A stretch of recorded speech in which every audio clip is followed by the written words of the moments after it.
Hey, we are back. We are the Wrestling Boys. I am Logan. I'm Goose. And this last week has had some crazy news. Oh, my God. Most notably with Vincent Kennedy McMahon. As well as many of the predictions we made on our last episode just blowing up in my face. So, where do you want to start? Let's start with the predictions, because that was... It's an absolute dumpster fire. We predicted all these things, and within just a few days, pretty much all of them messed up. That night. Yeah, because we recorded this on Friday, and just later that day on SmackDown, Charlotte Flair returned. Not just to return, no, because WWE can't possibly use Charlotte Flair without making her champion. Yep. The sad sound of disappointment in WWE fans everywhere. You know, and what's crazy is that she got a huge pop when she came out, which is what I expected to happen when she could come out during the Royal Rumble. And I'm sitting there thinking, you guys are early. Why? It's like, why are you having her return so early on SmackDown instead of just waiting a month to make it the biggest Rumble return? Yeah. And then, of course, again, just like, and then it's like in any other thing that they do, they make the big return. Let's have a match tonight for the belt, okay? And then within not even a minute, 1, 2, 3, Charlotte wins, and it's like, you know, I mean, Ronda gets her in the armbar, and Charlotte just rolls her up and won the pin, gets shoulder man, 1, 2, 3, 14-time champion, Charlotte Flair is back. Oh my gosh, she's back. And this whole her returning and immediately becoming champion has again brought into question whether or not she would have obtained the success she has if her surname was anything other than Flair. And Charlotte's talented. She's one of the best women's wrestlers in the world, but I have to go on the side of she would not be as successful as she is had she not been Ric Flair's daughter. Yeah. Because what I think they're doing is they're going to say, oh, Ric Flair is a 16-time champion, so we got to make Charlotte a 17-time champion. Yeah, at least something like that. It's just, you know, I mean... So, this makes me question... Oh, my God. So, you were watching wrestling back when Ric Flair was in his prime. Yes. So, did his 16-time championship reign ever feel forced? Like... It didn't feel organic. It felt more like he was hand-picked to be champion all the time. You know, it's hard to say. I mean, because if you look at look who he was wrestling back in the day. He was wrestling like Dusty Rhodes and Roddy Piper. Race. You know, Harley Race. I mean, it was just like these were, and all these guys were champions. And so it didn't feel like it was really forced. I mean, it feels like, you know, back then it didn't feel like it was forced. You know, because I think I think Ric Flair, you know, he did have certain power, but I think he was smart enough to know, hey, I can't hold on to this belt forever. I have, you know, there are other guys that are worthy of this belt. I'm not, I mean, you know, and don't get me wrong, Ric Flair's got an ego the size of Montana. Yeah. And he's probably one of, if not the greatest wrestlers to ever work a microphone. I still remember the one crazy stunt he did in the ring where he took off his coat and bounced off the ropes and then gave his coat an elbow drop. I mean, I'm thinking, what are you stoned or something? But it was like, that's the kind of person Ric Flair was. And I think much of his success was early on. But you also have to realize, I think much of Ric Flair's championships are more or less like a combined championship, where it's like not only was I think he was the NWA back. Not only was he an NWA champion, he was a world champion, WCW champion, WWE champion. This wasn't 16-time WCW champion. This was just 16-time world champion combined with different promotions. And it's just the aura of Ric Flair kind of followed him. I remember when he came on with the then WWF, and you had Ric Flair and Hulk Hogan standing in the ring together, and everybody's like, oh my God, the two greatest wrestlers of their era are, I think at that time Hulk Hogan had held the title for the longest reign, and I think until since Bob Backlund, and Ric Flair was like a multi-time world champion, and so and these two guys were great workers, but again, there were also great egos, and I think they both knew that in order for these to work, was that they had to kind of like, okay, you have this one, I'll have this one, and then we'll work out who holds the belt after we're all done. And I think that's, and it always came down to where Hogan won one time, and then maybe it wouldn't even be for several months, but they would wrestle again, and Flair would win the next time, and it was like, and back, I mean, even with those egos, and it's highly rumored, that Hulk Hogan would, if he didn't want to lose to a particular person, he would lobby that he wouldn't lose to a particular person. That's how we got the famous. That's how the famous Booker T match with Jeff Jarrett at that time, because there were some back dealings where I think Hulk didn't want to lose to Jeff Jarrett. And Jeff Jarrett just lied down on it, and Hogan grabs a mic and he says, "See, this is the reason, this company's going downhill." And he covered him, took the belt, walked out of the arena with the belt, and it wasn't like Hulk Hogan was like, "Yeah, I want." It was like he just grabbed the belt and walked out, and then of course, the crazy man, I can't remember his name off the top of my head, the one that not.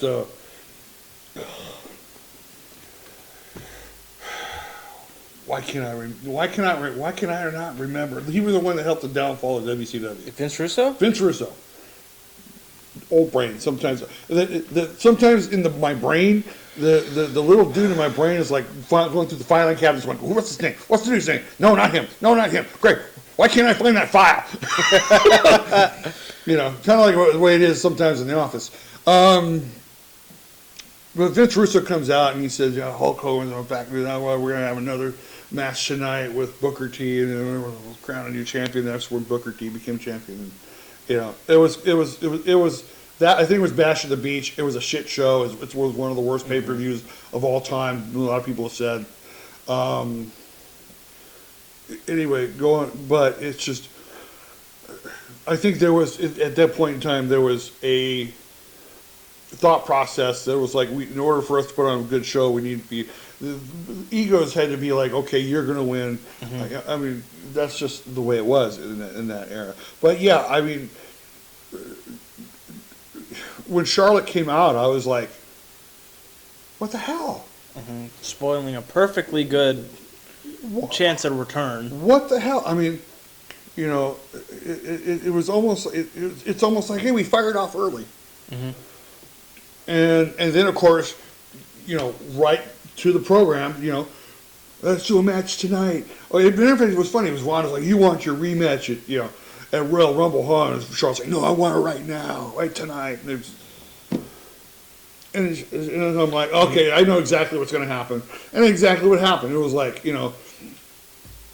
Charlotte pinned her, won the championship, and everybody's like, yeah! And I'm like, oh, shit, what the And granted, I think it was time for Ronda to lose the championship. I do too. She's pretty much fallen out of favor with all WWE fans. She's like, after, I think, multiple pay-per-views, I think it was after Survivor Series, there was a trend on Twitter, fire Ronda Rousey.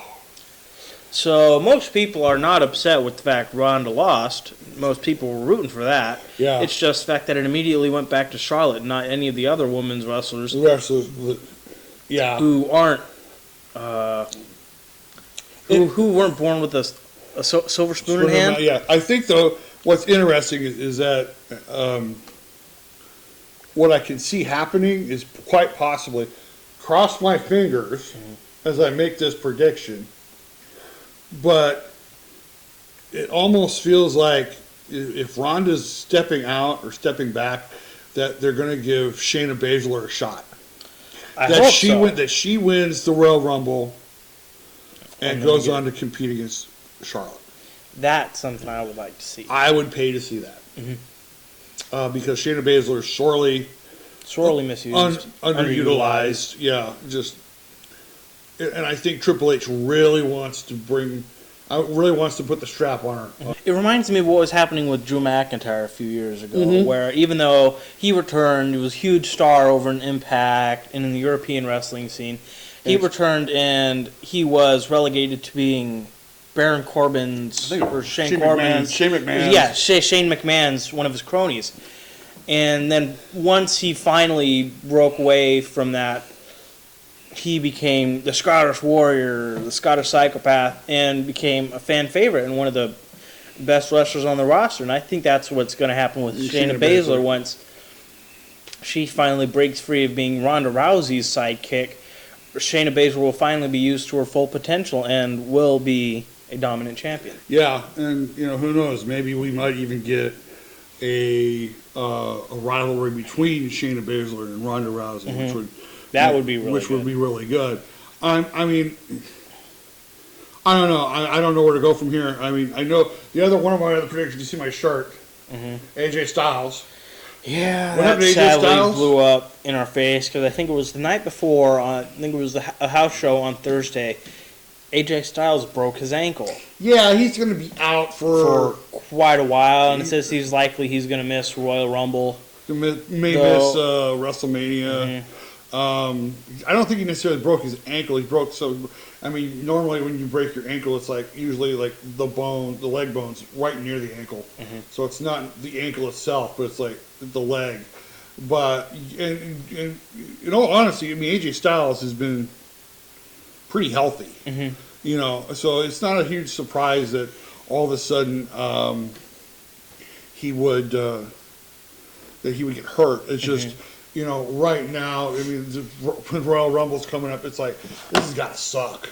I mean, because here's a guy who probably was going to get a great opportunity to possibly win the Royal Rumble and go on to main event WrestleMania. Win, sadly, the universe had other plans. He's going to be out for a while. We wish him well. We hope he gets better. But until then, I still got pretty much most of my predictions. They're ready. They're ready to go. Aside from John Cena, who also returned on SmackDown. Yeah, and sadly led to a bunch of memes about Cena's bald spot, which. He'll probably go back to having that hair short again. And as well as another big debut was Sasha Banks as Mercedes Moné over in New Japan. Yeah, debuted at Wrestle Kingdom. So it looks like that Sasha Banks won't be coming back anytime soon. Don't blame her at all. I don't blame her at all. I think. I would not be surprised if she feels like I'm just going to sit back and wait and see how this plays out.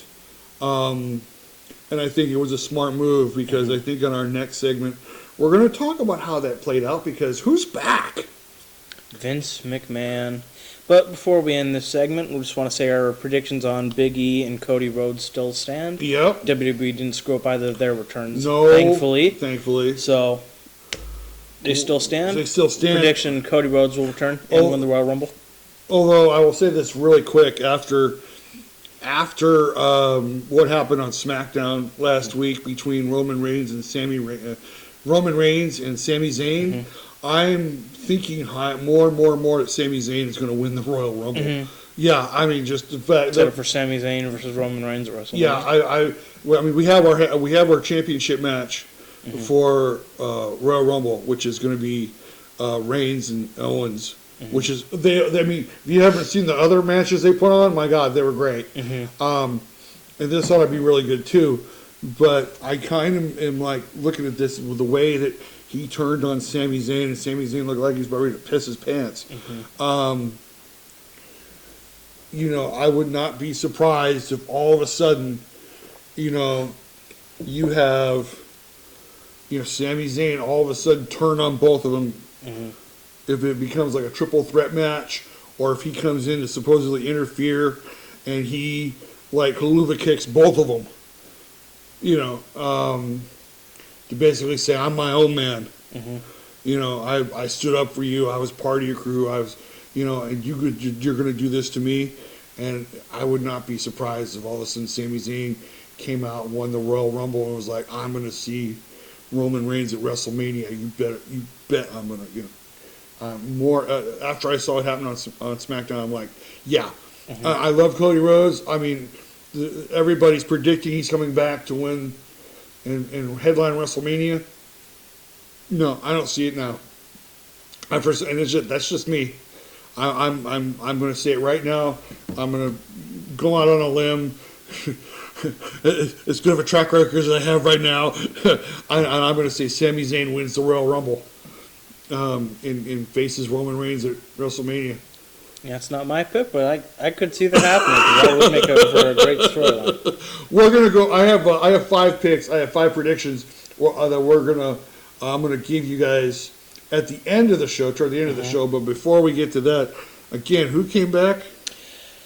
Vincent Kennedy McMahon, after abruptly resigning back in, was it June or July, amidst a plethora of sexual assault scandals. He resigned from the company. Power went over to Stephanie, and creative went to Triple H. Now, here we are, January 2023, and he's back. He's back. We're going to talk more about this on the other side of this break. We got a break. So we'll see you in just a minute. I am Goose. I am Logan. We are travel by nature.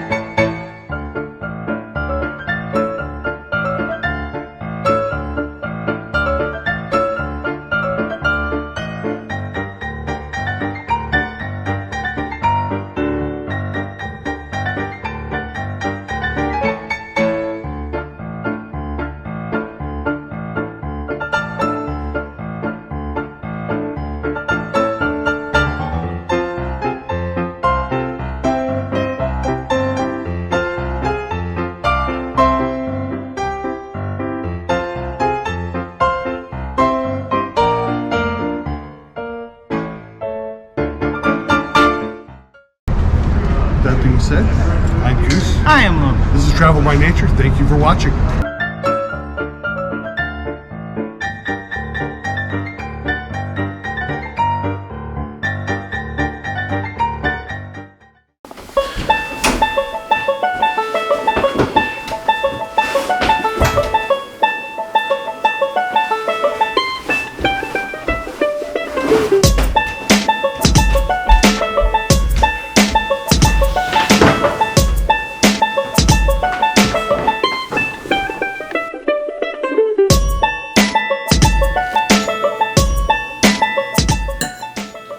Tired, I am sore, and I just want to go to bed. And you can do that after you take a shower. I can take a shower in the morning. No, you can take one now. I don't even smell that bad. Oh, really?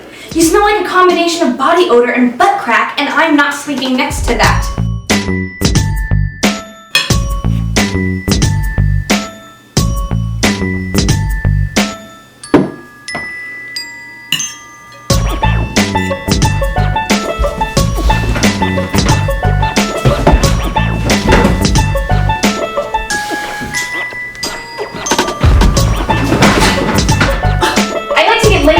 Once in a while. As tempting as all that sounds, I'd rather go to bed.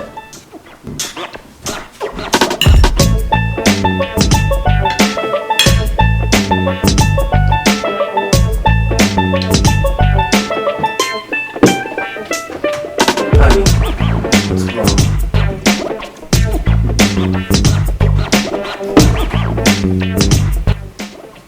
Half the crew is at the bar. At least I'm here. That's just it. Even when you're here, you're not. You're either too tired or too preoccupied.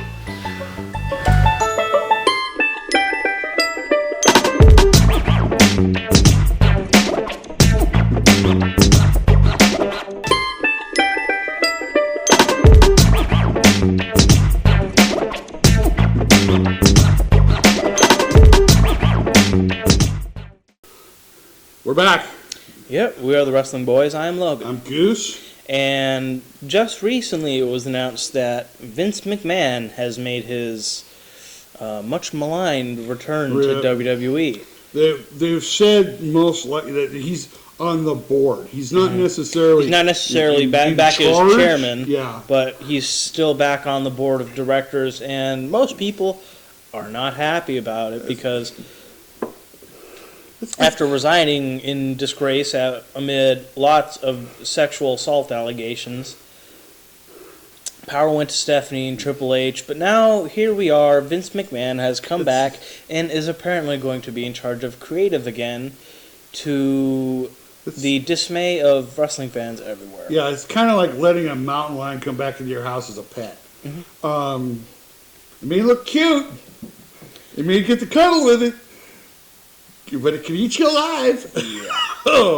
When I heard this, I could not believe it. I couldn't either, because it was such a huge shock and such a huge deal back when he actually did announce that after years of running WWE, it's time to retire. Yeah. That he would come back. Not only because it's just usually weird seeing people come out of retirement like that, but because of all the accusations against him, why they would even allow him to return. Right. Because how is that good for business when you have somebody who's been credibly accused of sexual assault by multiple women? It just doesn't make sense why they would allow him back, because that's just setting yourself up for a PR disaster. Yeah, I'm gonna use like the example that's gonna be like sticking with some people, but it's almost like having Harvey Weinstein come back to your company to help run your film company. It's a bad idea. Mm-hmm. It's and so you kind of sit there and you cringe, but apparently there are some reasons why. Because I think he still holds majority share. He owns most of the company, like majority shareholder. Majority shareholder or something. From what I heard, he was still, majority shareholder, majority owner, or something like that. And so, who knows? Maybe he feels like, oh, this is behind me now. I've taken care of this. I should come back. And it's like, no, it's not behind you. Nor should you come back. It's kind of scary because, again, wrestling fans and even wrestlers are worried that if he comes back and tries to take control of creative again, it's going to mean more releases, because as we all remember, back during the pandemic, there was multiple rounds of mass releases which saw the releases of wrestlers like Braun Strowman and the Good Brothers, or even legends like Mike Chioda, Bray Wyatt, amid that's just tiny handful of all the people that were released. Yeah. And that was because of Vince McMahon, and that's how they said, we made record profits during the pandemic. Because you released half your roster. And you weren't paying anybody. Exactly. It's just, so now people are, or the roster is scared that now that Vince McMahon is back in charge, they're fearing they're on the chopping block. Well, from what I've heard, they say he's not in charge. He's only back on the board. But again, he holds the majority ownership. So he's probably, I think he's trying to weasel his way back into being in charge. Even if he's not chairman, the dude's word is still pretty much like gospel when it comes to WWE, because he ran the company for 40 years. He still owns most of it. So even if he's technically not the chairman, I don't see how he doesn't have all the same powers he did, even when he did hold that position. But even then, I think, I think Nick Khan would sit there and go, look how much money we're making without you here. Mm-hmm. Look how much better the product is without you here. Mm-hmm. I think, Vince McMahon was worried because some of his pet projects were all of a sudden getting shuffled aside. They did keep, Austin Theory going. I think it was a smart decision to make him the United States champion. Mm-hmm. But again, a lot of the things that Vince thinks is like, that Vince thinks is good product. Apparently, he's not keeping up with the times. No. He really isn't, and he keeps trying to go back to the old way of doing things. Right now, the way I think Stephanie and Nick and Hunter are doing things is right in line because they now realize, I think, that AEW and New Japan and all these other are I think they've started to see them as a credible threat. Credible threat. Unlike it seemed that Vince McMahon didn't, because I know for the longest time it was like where WWE was unstoppable, where no matter, even if you did have other smaller challengers like Impact or other wrestling companies, WWE still was undoubtedly untouchable. But now AEW's come along and has proved itself to be a threat to WWE because not only are they getting similar ratings, but a lot of ex-WWE wrestlers are going over there. Yeah, and I think AEW, the only thing that they need to do now is to find a streaming service they can partner up with, a lot like what WWE is with Hulu and Peacock, and be able to start maybe streaming some of their product. I mean, I know they have stuff on YouTube, but we're talking like actual full episodes, not just clips. Yeah, and so I think that because I think you can go on YouTube and you can pay to see full episodes of Dynamite, but I'm like, why would you pay on YouTube, if you could just pay a streaming service like HBO Max? There's a place you can go to that will help you, or Paramount Plus, or something like that, where they can go and they, Apple TV, someplace where they can go and stream their product, and people will sit there and pay a monthly service so that they can be able to show their product. I think that's the only thing they need to do, and they'll end up becoming hugely successful. Yeah, AEW and New Japan are becoming a thorn in the side of WWE, and Triple H is trying to sit there and say, I understand, we need to kind of be almost more like these guys, and less like these guys, and less like us, I think that's why they decided to try to separate, Raw and SmackDown away from NXT, so that, even though some of their wrestlers have gone back down to NXT, I think in the new days, the new NXT tag champs. Yes. And Apollo Crews is down there, being a smiley self again. I think this is what you kind of need to happen. They need to kind of like separate the product, but AEW's almost there, and they've got great wrestlers that are putting out great shows, and we'll just see where it goes from here. But you were saying that there is another big piece of news. It's that WWE is apparently preparing to be sold to another company. Yeah. What company? They said that it's speculated. It's not really like they're only preparing to sell to one. Yeah. But because it hasn't been announced who they're planning to sell to, just that it's planning to be sold, and that there's a lot of different contenders. Like I think they said Fox, Comcast, who else? Discovery. I heard. Discovery wouldn't be a bad. I mean, if you look at, they're on USA, which is an NBC Universal channel. They're on Fox, so Fox would be an interesting spot to go to. I mean, Fox is, they're already like in the ear of WWE saying, hey, we need something for us over here to keep our ratings up. But this was a rumor that was floating around like a year ago, that they were preparing this. That was one of the reasons why they were like cutting the roster down. They were releasing all these wrestlers so they would trim it down so that it would look like, oh, look how much of a profit we're making. Can you buy us? and we were kind of like, I don't think that's gonna. And even then, we weren't like, oh, it's not gonna happen. They're not gonna sell, but I don't know. I mean, it brings up an interesting thing because you bring in a name like Vince Kennedy McMahon. I'm sorry. For some reason, it's just the thought popped into my mind. The absolute absurdity. What if Disney, of all people, bought WWE? That we have Disney Plus. Not only do you have the sections of Disney, Pixar, National Geographic, then you have WWE. I don't trust me. I don't know why that just popped into my head. It just seems so absurd. It might actually be plausible. You know what would be funny? I could see Disney partnering with AEW more than WWE. That mostly because Disney needs something to like pump up that the streaming service.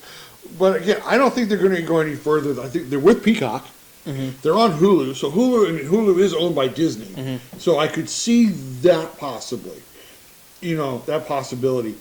But, I mean, which would be an interesting little war between NBC Universal and Disney because, both, own stake in WWE. I think of all the companies, I think the one that would most make sense would be Comcast because not only have they been airing on USA Network, Raw's been airing on USA Network for the majority of the time it's been on TV, but as well as all their stuff's also on Peacock, so they already have huge ties with NBC that I think it would make most sense if anybody were to buy WWE would be Comcast. But you also bring up a good point, then what happens when they're also on Hulu? Are they going to be taken off Hulu? Are they going to be they're still going to hold ties with them? Or? Yeah, I would think, and this is my if I was sitting down running the conference here, I would pretty much say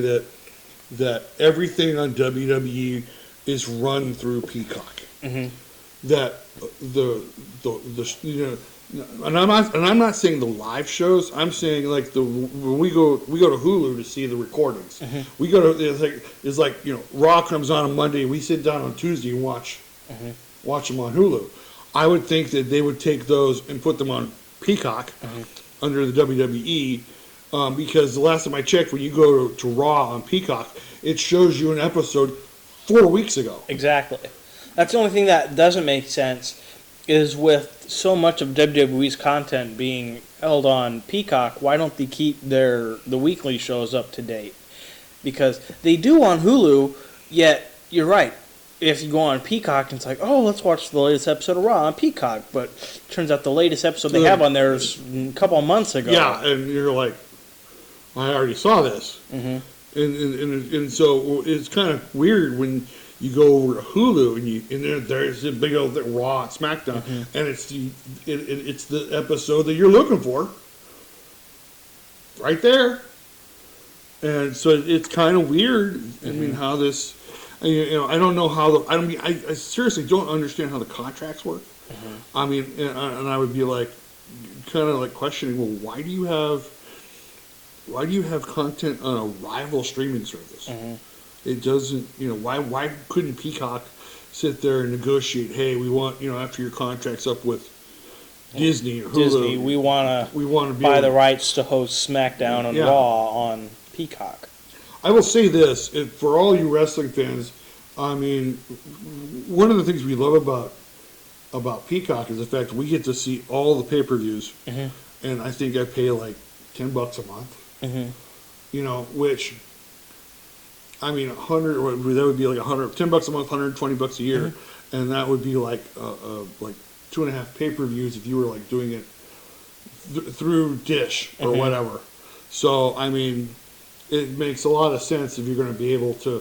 I'm not sitting here saying, "Oh, you're plugging Peacock for." I'm plugging Peacock because shit's expensive. Yeah. Like I remember, the last one we actually bought as a pay-per-view was it WrestleMania 34. Oh yeah. Not back in 2018. That was it $75 $75? Yeah. And so you're right, $120 a year for every single pay-per-view they have, among all the other stuff they have. Like not just current pay-per-views, but they also have pay-per-views going back to. They have every single WrestleMania, every single Royal Rumble, Survivor Series, every single pay-per-view WWE's pretty much ever done is hosted on there. Yeah. And as you said, it's only $10 a month. $10, about $10 a month. Mm-hmm. I'm just thinking off the top of my head, as we have so many streaming services. Mm-hmm.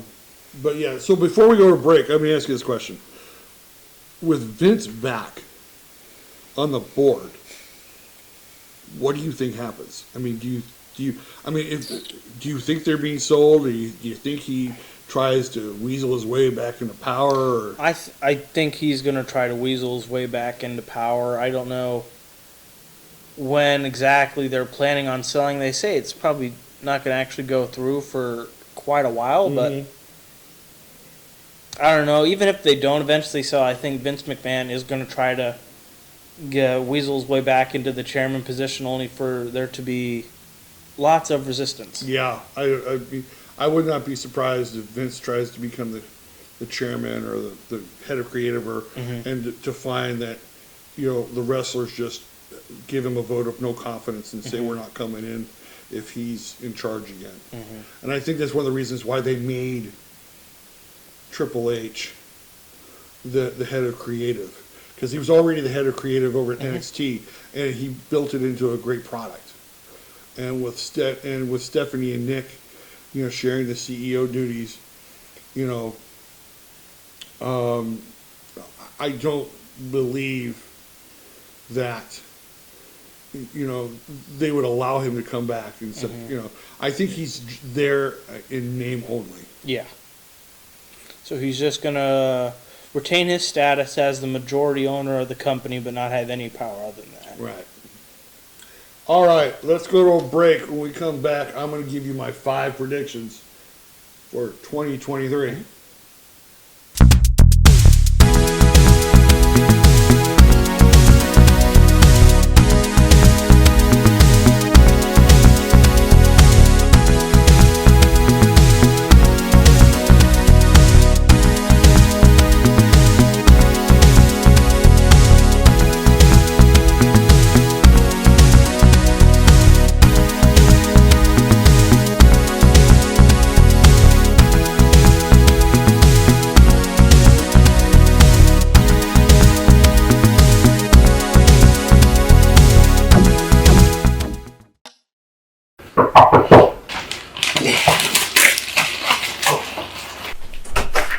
Hey, Desmond. How's it going, man? Hey, sorry I missed the funeral. I couldn't miss work. That's alright. I need your help with something. So what's with the trunk? Ooh! I can't believe she gave you the house. I did everything for her. Cooked, cleaned. And robbed her blind. I only took what I deserved. She owed it to me. So why did you call me? I need your help to get rid of it. What makes you think I can help? My grandma was a wonderful person. She used to always tell me, Ellen, how you have your name? So make it a good one. What is that? What does it look like? I don't know. I've never seen it before. Well, maybe we could burn it. No, and then the fire department will be here in minutes. I don't know what all the fuss is about. That woman wasn't that pure. Remember what she told us, Gary. All you have is your name.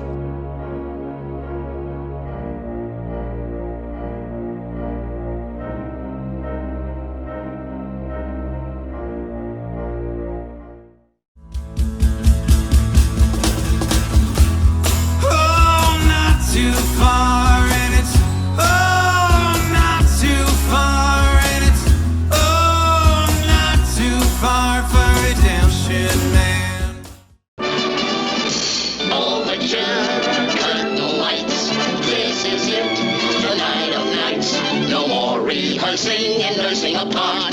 We know every card by heart. Overture, curtain lights.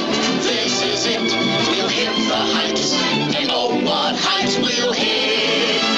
On with the show. This is it. Hey, we're back. We are the Wrestling Boys. I am Logan. I'm Goose. And we are here to give you our predictions, our 5 predictions. 5 predictions. For 2023. 2023. First prediction, and I don't know if this will come as a surprise to anybody.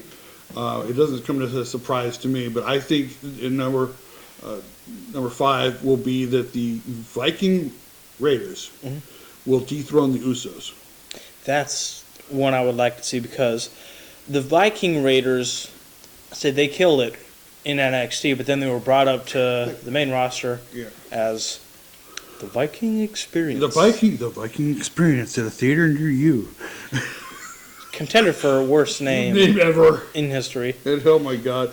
Luckily, they changed it to the Viking Raiders, which still isn't as good as the War Raiders, which they had down in NXT, but still a significant improvement from the Viking Experience. Yeah, these guys, they've been huge on the independent circuit.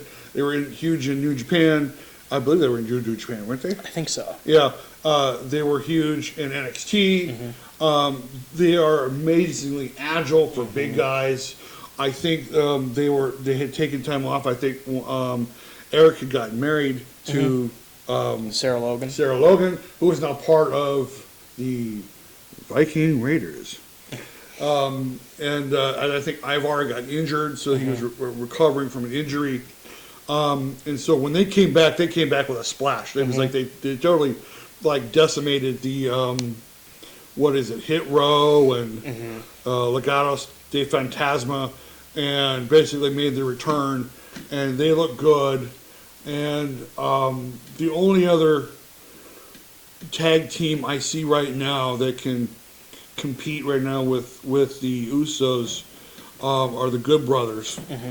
But I think the and I'm going to just make sure I say it right, the Viking Raiders, I think Triple H is very high on, and I think they would be an amazing tag team to dethrone the Usos.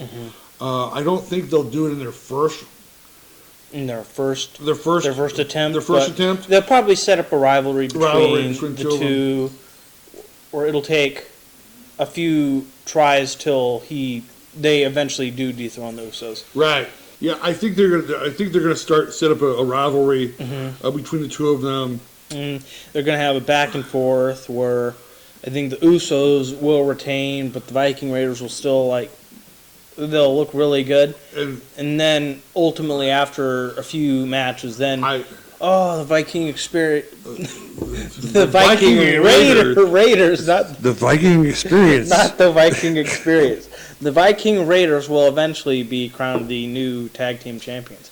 But the question is, are they going to only lose one of the championships? Or are they going to put both on the line? Or I don't know. Which ultimately confuses me. It's like, what's the point of having two different tag team championships if you're just going to have one by the same team? Yeah. They're supposed to be on different brands, yet they're on the same team. Right. Which, I mean, also goes back to the fact that Roman Reigns has both the WWE titles and Universal Championship, which is like, if you're supposed to have a brand split, how does it work to have both championships on the same brand? Right. That's what it's been an issue the last couple of months, because they're like, are they getting rid of the brand split? Because you got Kevin Owens, who's from Raw, coming over on SmackDown. It's like, and people are saying no, they're going to keep it, but they're just trying to they're building up to. Then they need to have Roman Reigns lose one of the championships, have the Usos lose one of the championships, and then finally just go back to the brand split being completely even. One has the tag team championship and a main championship. Instead of both being on the same brand and the other's just like, well, sorry, you don't get any championships. Right. But, I don't know, I would not be surprised if this was a WrestleMania match between the two teams. That's what I'm thinking. They're going to set it up where the Viking Raiders do win at WrestleMania. And I think it's, and it has nothing against the Usos. They've had the belts for I don't even know how long. Like, about 500 days now. I mean, it's been a while. So, and you want to go to a team that's very deserving and they're credible. And they're credible. Because when you've had a championship, as long as the Usos have, it's like the problem they were having with Roman Reigns. It's like he's beaten all these different people. Well, who is credible enough to dethrone him? Right. And I think the Viking Raiders are that team. That team. Prediction number 4, Alexa Bliss wins the Money in the Bank. She will be the first 2-time Women's Money in the Bank winner.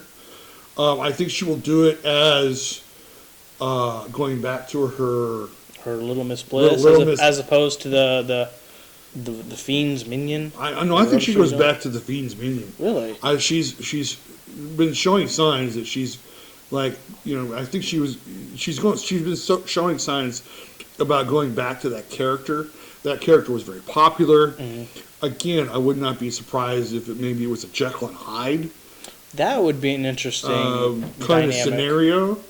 Because of course, they have Bray Wyatt back, and he's kind of slipping back into his the Firefly Funhouse, Mr. Rogers, and then the Evil Fiend. He's been it's either been the Eater of Worlds. Yeah, the Eater of Worlds or the Fiend. They don't have the Mr. Rogers. They don't have the Mr. Rogers thing. It'd be cool if they did. It'd be like the Three Faces of Foley. What's his name? Uncle Howdy. Which there's been so much speculation regarding who Uncle Howdy is. I think everybody is pretty much set on that it's a Bo Dallas. I agree. Given it would make sense, given Bray and Bo are brothers. They're brothers. Plus, it would be a nice way for Bo Dallas to make his return to WWE. Which brings prediction number 3 that Uncle Howdy is Bo Dallas. It just makes sense. I'd also believe that that Curtis Axel is the Buzzard. Really? Yeah, I think he's the Buzzard. That would also be interesting because then it ties back to the B team, go, go, go. I still remember when they had that Battle Scars theme, and then they changed it to B team, go, go, go. That is one of the biggest theme downgrades. Ever. But yeah, I see Curtis Axel being Mercy the Buzzard. But yeah, Uncle Howdy is Bo Dallas. Yeah, it's Bo Dallas. Just bring him out.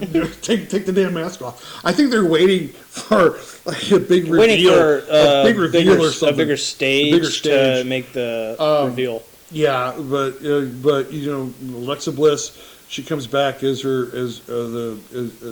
Fiend counterpart. The Uncle Howdy is Bo Dallas, and they're starting to put the Wyatt Six together. The only question is, are they going to go back to like a Fiend mode, or are they going to go back to the Eater of Worlds mode? And I'm more or less going. I'd like to see them go back to the Eater of Worlds, Wyatt family type thing, where it's like So you said the Wyatt Six. So you got Six. Bray Wyatt, Bo Dallas, Curtis Axel, Alexa Bliss. Who do you think will be the two remaining members? I think I would like to see would be Nikki Cross as the Twisted Sister. I think that just fits. It fits. As well as I think she was another one where we figured they would probably do some sort of Jekyll and Hyde type deal between the Nikki superhero and the Nikki super crazy villain, psycho supervillain. I don't know. See, first of all, the rumors were swirling that it was going to be Liv Morgan. And which everybody's, oh yeah, that makes sense. And then Nikki Cross, I still believe that they're going to try and bring Sanity back. That would be nice to see. I think that it would only be proper that she remains a member of Sanity. If she's going to continue to be back to her Twisted Sister persona, which is, can I just thank somebody there saying, yes, thank you for getting rid of that, Ukrainian flag gimmick, superhero outfit that she was wearing. Another thing I was thinking, if they are going to do a Wyatt Family 2.0 with this Wyatt Six, do you think they're going to bring back Eric Rowan, one of the OG Wyatt Family members? I think they're holding off on that. I would not be surprised if they do. But here's the thing. I think that what they want to do, and this is because we got two members we haven't figured out yet, right? And I think what they may want to do is they might want to bring up a couple of NXT stars. That would be good. But who do you think? I have the foggiest idea. Yeah. I don't know. I don't think it's anybody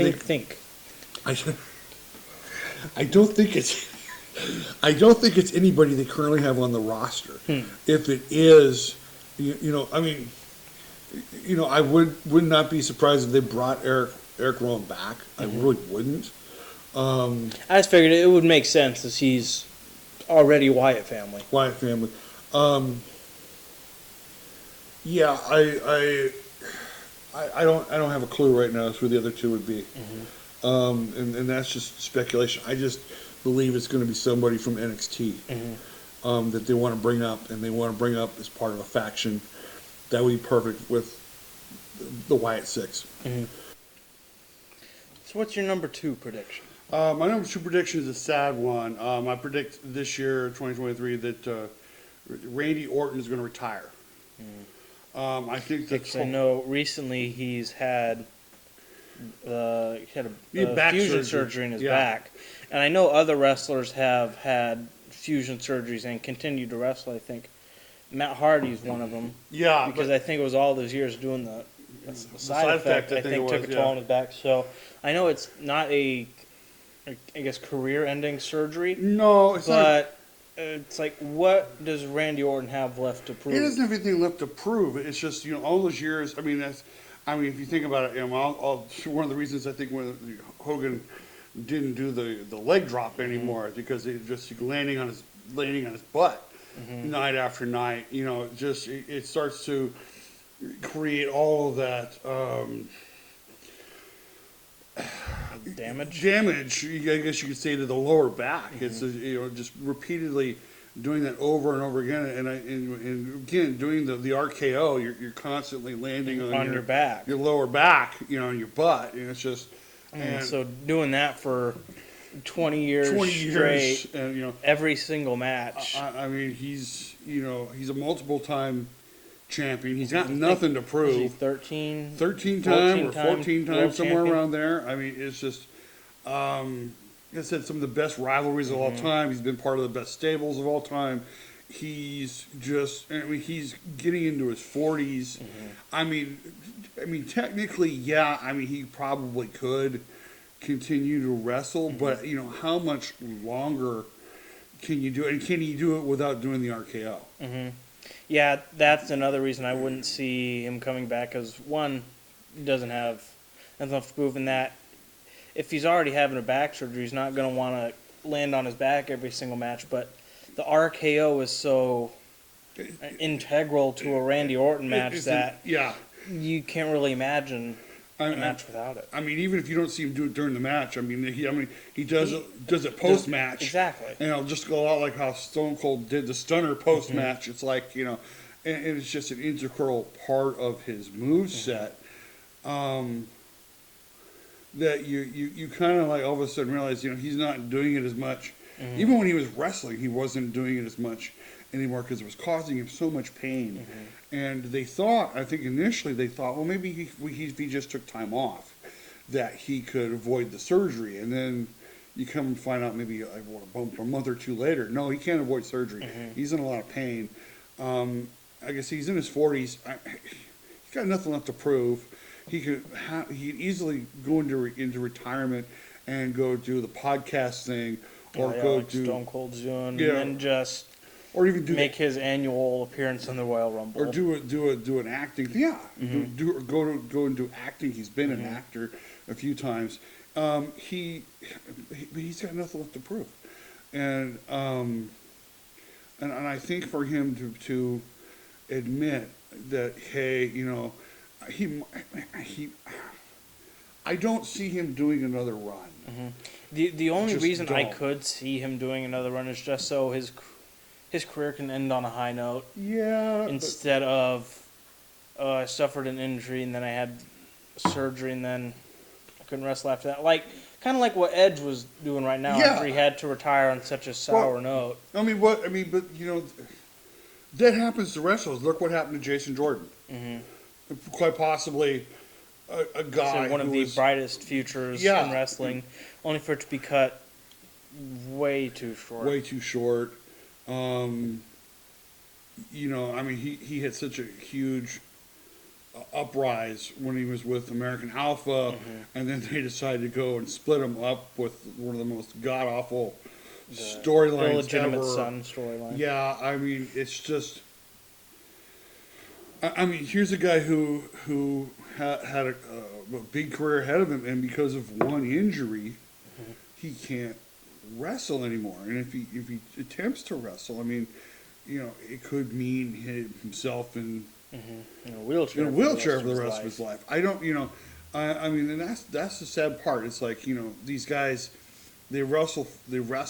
Some of them don't even want to stop wrestling.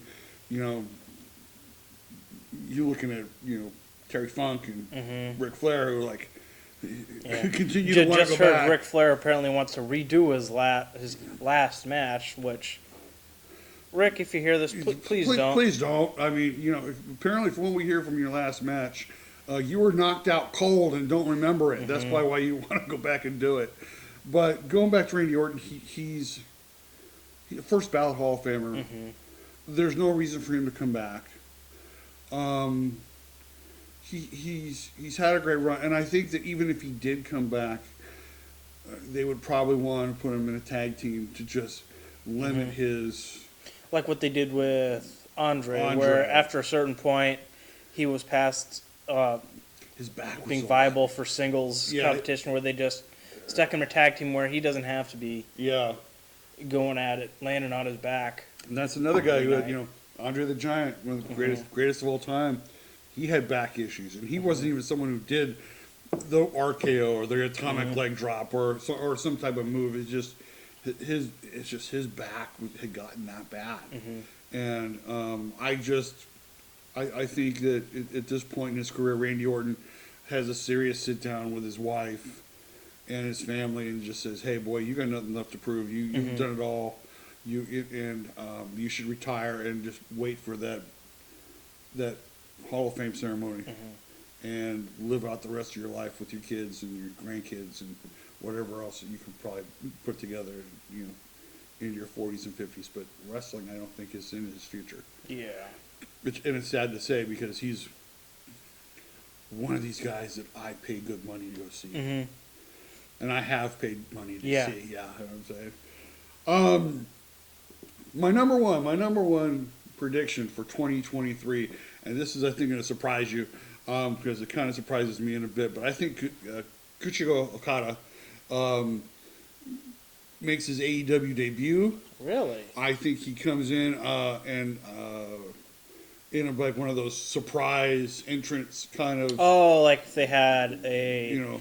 Like I think they have their casino battle royale or something like that. Yeah, they're gonna have him as the surprise entrant for the last entrance. Last entrant, and oh my God, it's Kazuchika Okada, it's the Rainmaker, and it's gonna rain down here in AEW. I think he not only does he debut, I think he eventually wins the AEW championship.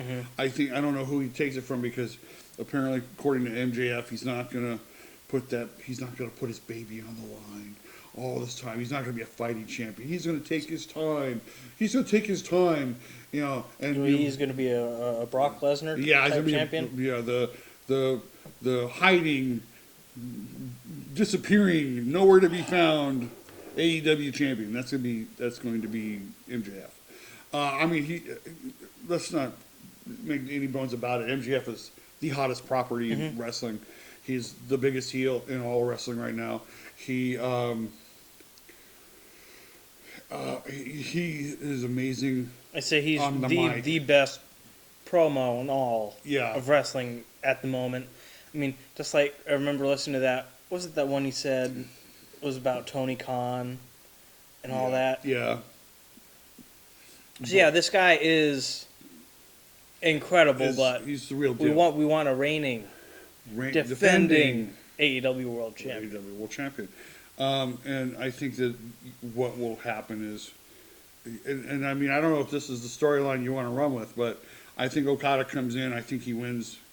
I think he becomes the number one contender. I think he challenges AEW MJF and basically forces MJF to put the title on the line, put the belt on the line. At Double or Nothing 2023. Or something like that. It just one of their other pay-per-views. One of their big pay-per-views, and just absolutely tears it up. And it's basically because of the relationship that because as AEW we've seen has with New Japan. AEW has a very strong working relationship with New Japan. As we've seen, Ishii has appeared on Dynamite. We've had The Good Brothers. Wait, no, the Good Brothers. Well, they were with WWE Impact, right but still. It's like you got wrestlers appearing on both Dynamite and New Japan. I think AAA so wrestlers. It only makes sense that you would have the biggest star of New Japan make an appearance for AEW, and hopefully we'll get another Okada Omega match because those are always great. I think Takahashi's been on AEW. Mm-hmm. I mean, it's just. I mean, I know we've had Tomatonga. Mm-hmm. He's come on AEW. I mean, just the great working relationship they have, and I think that's one of the reasons why WWE is trying to kind of figure out a way how they can instead of being the exclusionary, where they're the only wrestling company in existence. Like I think Vince McMahon treated the company for the longest time, and hopefully he doesn't go back to that. Yeah, I think. Hopefully WWE will realize, hey, our biggest competition right now, AEW, is working with other companies. Maybe we should start doing the same. You know, and this is one of the ways in which WWE can find new wrestlers to bring into their fold, not just in NXT but into the main roster. I mean, we all remember how all of a sudden number 3 in the one Royal Rumble was AJ Styles, and people went nuts, and they were like, and because people knew who AJ Styles was based on what the work he did in Japan, and I just see this. I see this kind of working out. I see Okada come in. I don't think he wins it right away. No, I don't think he wins it right away. But I think that he will, I think he will eventually force MJF, kind of like the way they did with Wardlow, where eventually MJF had to face Wardlow after weeks of trying to get through everything, and Okada is, I think he's up there as he's at least in the top 5 of the best wrestlers in the world at the moment. And you're talking about in competition with guys like Roman Reigns and Seth Rollins and Will Ospreay and guys like that. Kenny Omega, where Okada is in that top 5. At least in my opinion, he's in that top 5, and we're going to see how it works out. But those are my predictions for 2023. We'll see how they work out because hopefully these predictions don't blow up in our face like our last ones. Hopefully they all of a sudden don't show up, like Charlotte Flair on SmackDown, as you will have tested earlier in the podcast. Yeah. Got anything else? No, I think that covers everything. Well, with that being said, if they want to check us out anywhere else, where would they go?